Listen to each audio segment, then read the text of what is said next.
Hello, good morning students. Yesterday I explained the four important terms: depreciation, appreciation, devaluation, revaluation about the foreign exchange rate. Now continue हम topic करते हैं. अब इससे related important questions क्या आते हैं. Suppose question है define depreciation of domestic currency. तो ये तो ऑलरेडी आपको क्लियर है. when the price of foreign currency rises through the market force, that means that our currency becomes depreciate. But important is this: in our today's lecture, explain its impact. Explain its impact on imports and exports of our country.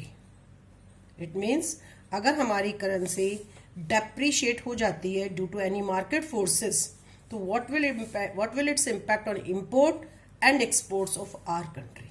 ये आपको 4 marks में question आएगा suppose to be. तो answer, तो I already explain the meaning of the depreciation. Depreciation का meaning already clear है.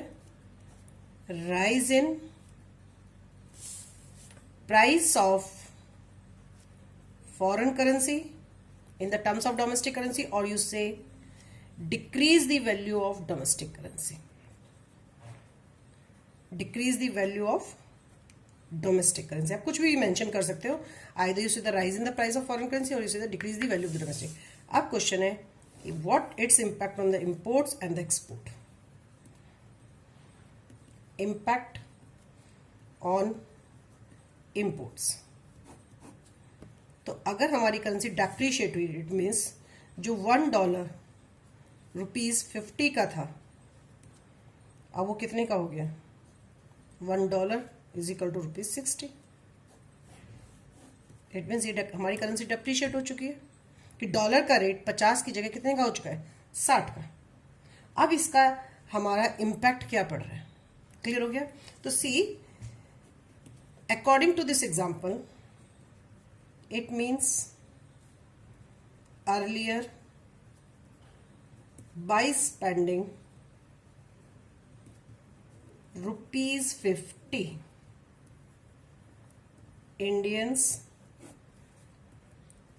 Indians were getting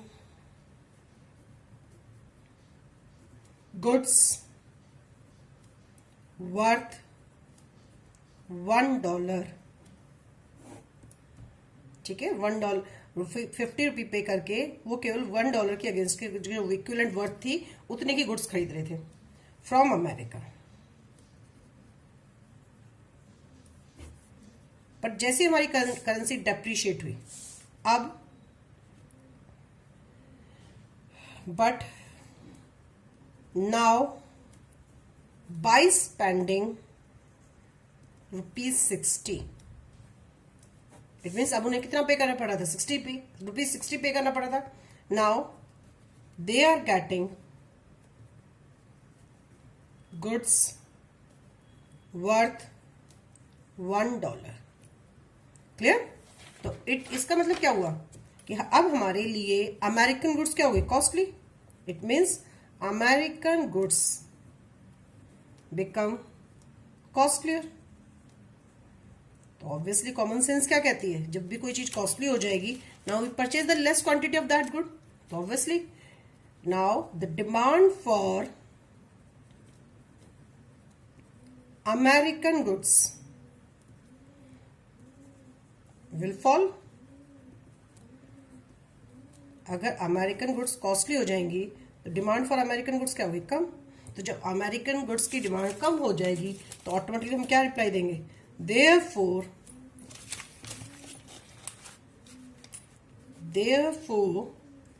imports will fall.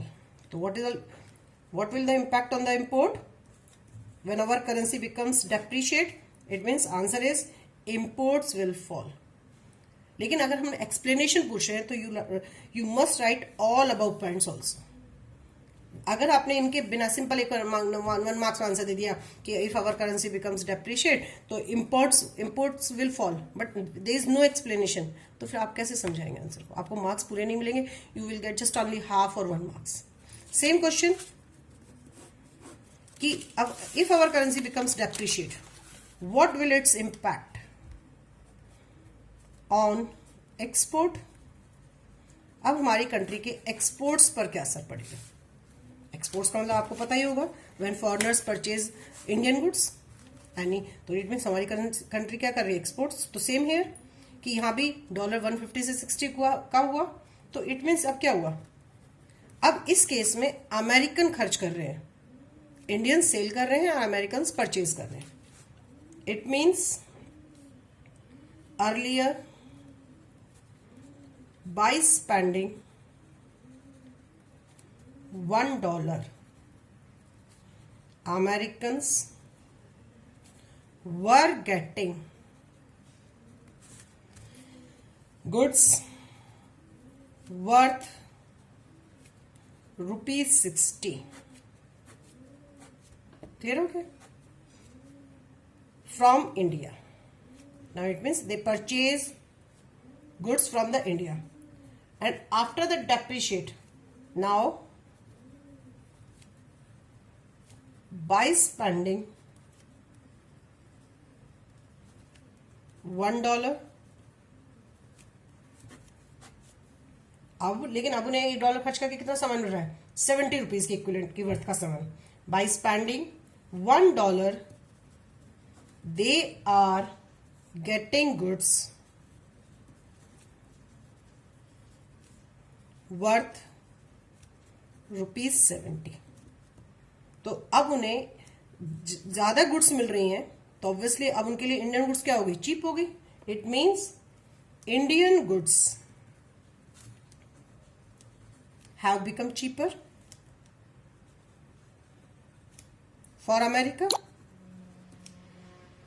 Obviously अब Indian goods American के लिए क्या होगी? चीप. तो obviously they purchase more Indian goods. It means demand for Indian goods increases. तो जब इंडियन गुड्स की डिमांड इंक्रीज हो जाएगी तो हमारी कंट्री ज्यादा से ज्यादा सामान बाहर सेल आउट करेगी. जब हमारी कंट्री सामान बाहर ज्यादा सेल करेगी तो obviously our exports will rise. What will impact on the exports? Exports increase हो जाएंगे. Clear? So if our currency becomes depreciate, imports will fall and exports will increase. Okay? In the same sense, the next question is define appreciation of domestic currency.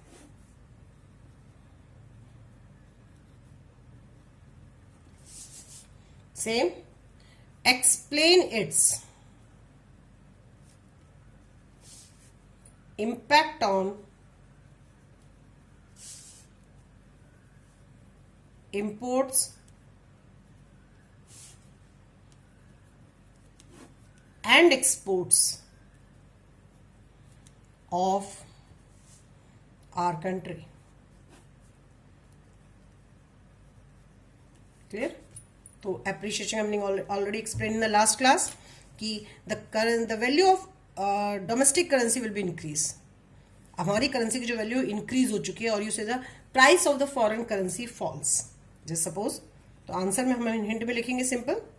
First you meaning write the meaning of the appreciation.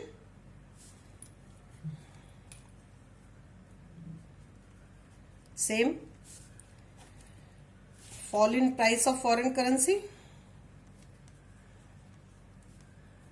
in the terms of the domestic currency, or you say rise the value of domestic currency. ठीक है, detail explanation already मैंने कल mention कर दी थी आपको. Same question, what its impact on the export and the imports. Impact on import तो in this example when our currency becomes appreciate, it means जो $1 के अगेंस्ट में हम ₹60 पे कर रहे थे, अब हम $1 के अगेंस्ट में ₹50 ही पे करते हैं. This is the example of the dollar appreciation of our domestic currency. Clear? Same what its impact on the imports. Clear? अब इसके इम्पोर्ट्स पे असर क्या पड़ेंगे, तो सेम हम इसी प्रोसेस में पूरा लिखेंगे कि suppose the price of the foreign currency falls from the 60 to 50, it means our currency becomes appreciate. It means by earlier, it means earlier by spending ₹60, by spending ₹60, Indians were getting worth $1, clear, from America.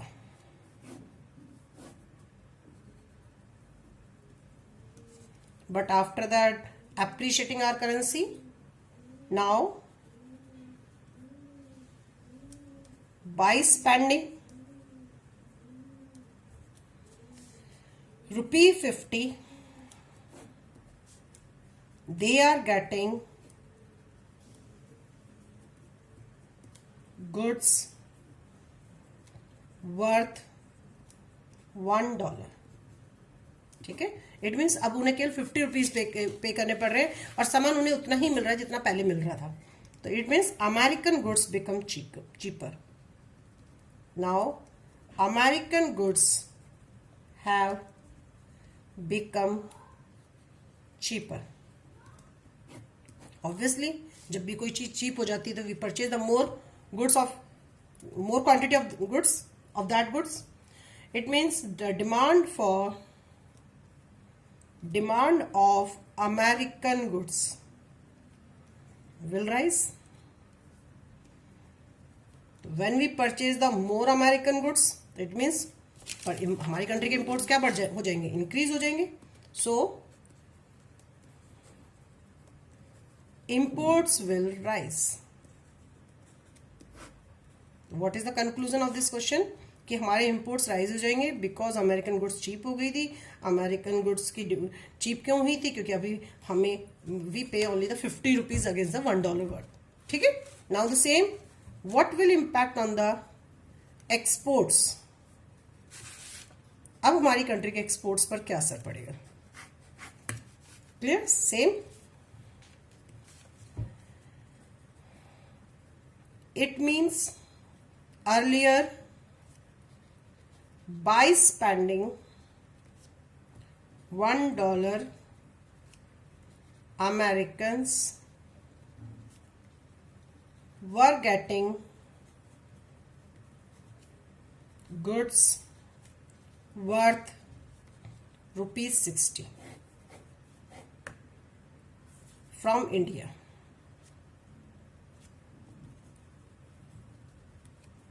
But after the appreciating of domestic currency, but now by spending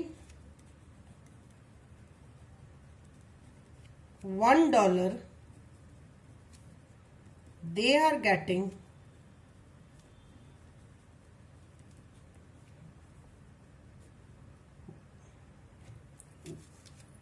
goods worth ₹50. Clear?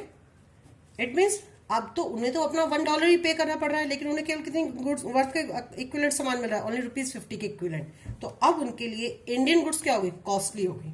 Now Indian goods have become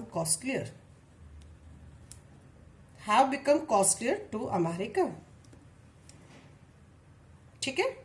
अब अगर Indian goods costly हो गई तो they purchase less quantity of the Indian goods. It means demand for Indian goods will fall. Clear? जब demand for Indian goods fall होगी तो हमारी country से सामान कम सेल आउट हो रहा है, तो इट मीन्स हमारी कंट्री के एक्सपोर्ट्स क्या हो जाएंगे, फॉल हो जाएंगे। तो therefore exports will fall. Clear? तो ये दो बहुत इंपॉर्टेंट क्वेश्चन है हमारे पास कि अगर हमारी करेंसी डेप्रिशिएट होती है या हमारी करेंसी एप्रिशिएट होती है तो what will its impact on the import on the export of our country. Clear है? नाउ अगर आप लोग क्लास में होते तो इसका एक एस्पेक्ट मैं डिक्टेट करती, सेकंड एस्पेक्ट आप लोग खुद लिखते। क्लियर है? तो आपकी प्रैक्टिस कोशिश करना कि जब घर में भी आप नोट्स बना रहे हैं तो एक एस्पेक्ट जैसे मैंने लिखा इम्पैक्ट का, तो एक्सपोर्ट्स को बिना यहाँ से कॉपी किए अपने आप लिखने की कोशिश करना, देन आप चेक करना, फिर आपको और इजीली समझ में आ जाएगा कि हम लिखना क्या चाह रहे हैं। अगर मैं कंक्लूजन समरी में फॉर्म में दूं इसको, अगर मैं इसकी समरी बनाती हूं कि हमारी करेंसी डेप्रिशिएट हुई या हमारी करेंसी एप्रिशिएट हुई, ठीक है? तो डेप्रिशिएट में इंपोर्ट्स पर क्या असर पड़े और एक्सपोर्ट्स पर क्या असर पड़े। एप्रिशिएट में इंपोर्ट्स पर क्या असर पड़े और एक्सपोर्ट्स पर क्या इंपैक्ट आया। तो अंडरस्टूड है? डेप्रिशिएट मतलब हमारी करेंसी की हमें ज़्यादा पे करना पड़ रहा है, तो जब हम ज़्यादा पे करेंगे तो ऑब्वियसली हमारे इंपोर्ट्स क्या हो गए, फॉल हो गए। हमेशा डेप्रिशिएशन से स्टार्ट करोगे लर्न करना और इंपोर्ट से लर्न करना स्टार्ट करोगे तो बहुत जल्दी समझ में आएगा। तो ये जब क्लियर हो गया कि मेरे मेरी करेंसी डेप्रिशिएट होने पर मेरे को ज़्यादा पे करना पड़ रहा था, तो मेरे इंपोर्ट्स कम हो गए थे, तो ऑब्वियसली एक्सपोर्ट जस्ट इसका अपोजिट होगा, जस्ट अपोजिट हो जाएगा। सेम अगर हमारी करेंसी अप्रिशिएट हुई थी और हमारी करेंसी अप्रिशिएट हुई कि हमारी करेंसी की वैल्यू बढ़ गई थी, price of foreign currency fall हो गए, तो ऑब्वियसली हमने इंपोर्ट ज़्यादा किया, और अगर हमने इंपोर्ट ज़्यादा किया तो ऑब्वियसली हमारे एक्सपोर्ट्स क्या हो गए, कम। अगर इसको इस छोटे से फ्लो चार्ट से याद करोगे तो आपको बहुत जल्दी टॉपिक समझ में आएगा। अब इसी टॉपिक से रिलेटेड एक क्वेश्चन है जो एग्जाम में आता है, ये एनसीईआरटी बेस्ड क्वेश्चन है, डीवैल्यूएशन एंड डेप्रिशिएशन। अब डिवैल्यूएशन का भी सेम इंपैक्ट आएगा एक्सपोर्ट और इंपोर्ट पे, चाहे वो डेप्रिशिएशन फॉर्म से पूछे चाहे डिवैल्यूएशन फॉर्म से पूछे, बस मीनिंग में थोड़ा सा डिफरेंस आ जाएगा कि it is fixed by the market forces and it is determined by the market forces, it is determined by the government. लेकिन केस तो दोनों में यही था कि डॉलर का प्राइस बढ़ गया था, ठीक है? तो अगर इस सेंस में क्वेश्चन आता है impact on import and export, तो आप यही आंसर मेंशन करेंगे। अब एक नेक्स्ट क्वेश्चन है, devaluation and the depreciation of currency are one and same thing. Do you agree? Clear? How do they? Clear now. अब इसका सिंपल सा आंसर है, आपका आंसर स्टार्ट होना चाहिए नहीं, जबकि दोनों में price of foreign currency rise है, लेकिन आंसर फिर भी किससे स्टार्ट होगा, नो से, क्योंकि एक डिटरमाइंड बाय द गवर्नमेंट है, एक determined by the market forces है। फिर इसके बाद नेक्स्ट कॉन्टिन्यूएशन में आप आंसर वही लिखेंगे जो आपको कल डिफरेंस मैंने आपको शो किया था, डिफरेंस बिटवीन डेप्रिशिएशन डेवल्यूशन, इसको इसी के साथ एक्सप्लेनेशन करेंगे। 3 या 4 मार्क्स का क्वेश्चन आ जाएगा, ये आपका एनसीईआरटी क्वेश्चन है। ओके, आई थिंक अब आपको क्लियर हो गया होगा। इससे रिलेटेड क्वेश्चन अब मैं नेक्स्ट क्लास में आपके साथ डिस्कस करूंगी। Now I discuss more questions today only. Suppose the first question is, recently Government of India has doubled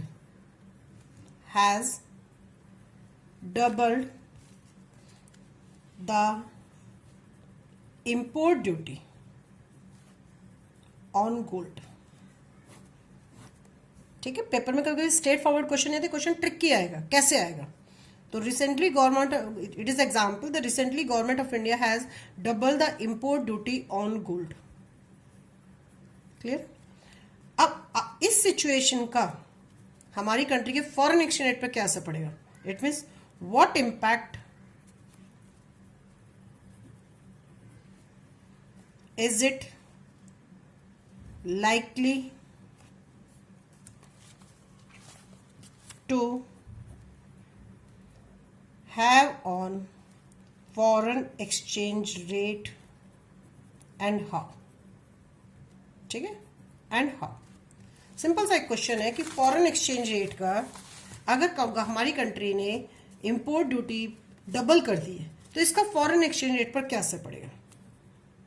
clear है? हिंट,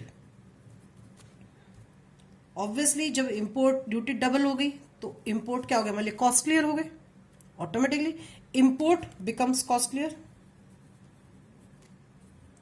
इंपोर्ट कॉस्टलियर हो जाएंगे तो we purchase the less quantity of the foreign goods, तो import fall हो जाएंगे हमारे पास। जब import fall हो जाएगी तो डिमांड फॉर फॉरेन एक्सचेंज भी क्या हो जाएगी, फॉल हो जाएगी। ध्यान से देखना, अगर मैं जस्ट एक हिंट दे रही हूँ, मैं पूरे डिटेल में आंसर नहीं लिख रही हूँ आपको।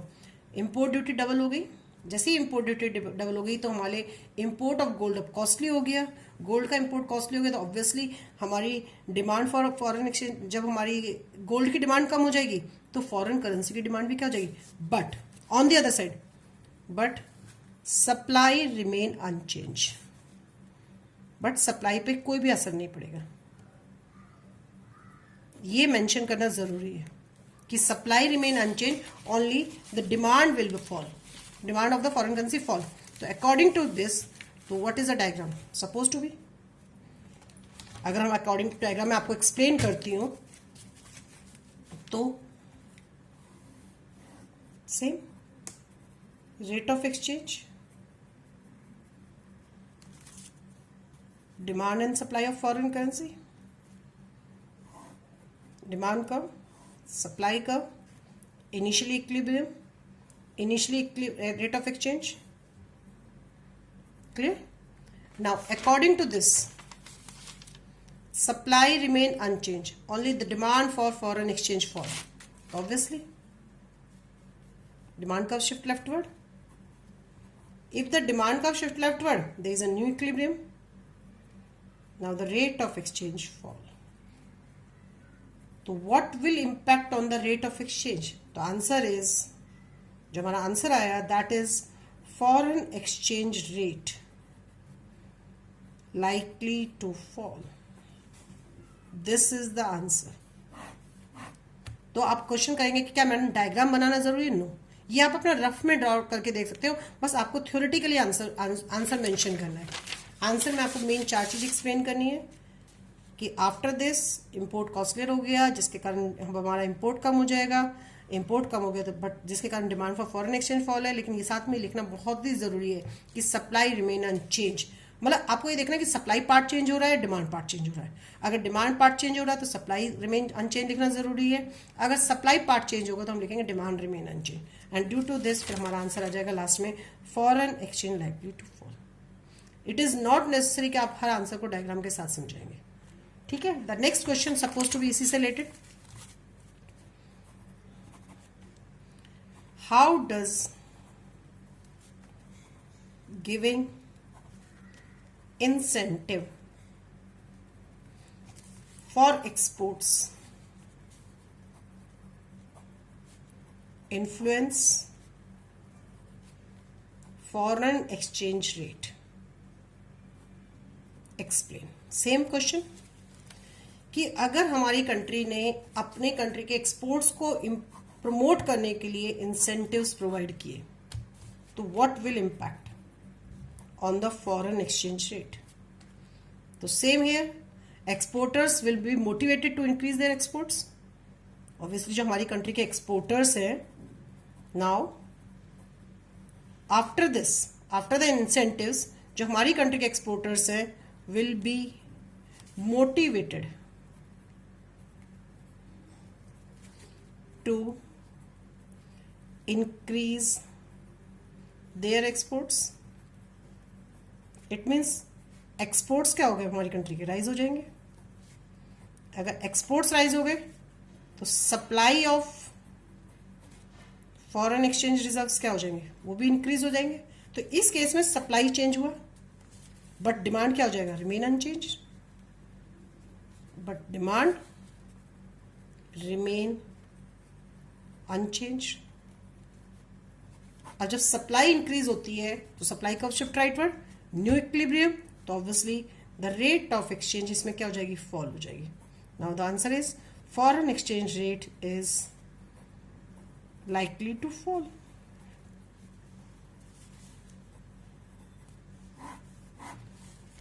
तो आपको थ्योरेटिकली जस्ट ऐसे एक्सप्लेन करना है. तो there are so many questions जो इस टाइप से आएंगे, ट्विस्ट करके, सीधा नहीं आएंगे. वो सीधा नहीं बोल रहे कि the supply, if the supply of the foreign currency increases what will impact on the rate of exchange. उन्होंने एक सिचुएशन दे दी, उस सिचुएशन में आपको आइडेंटिफाई करना है कि डिमांड का शिफ्ट होगा या सप्लाई का शिफ्ट होगा.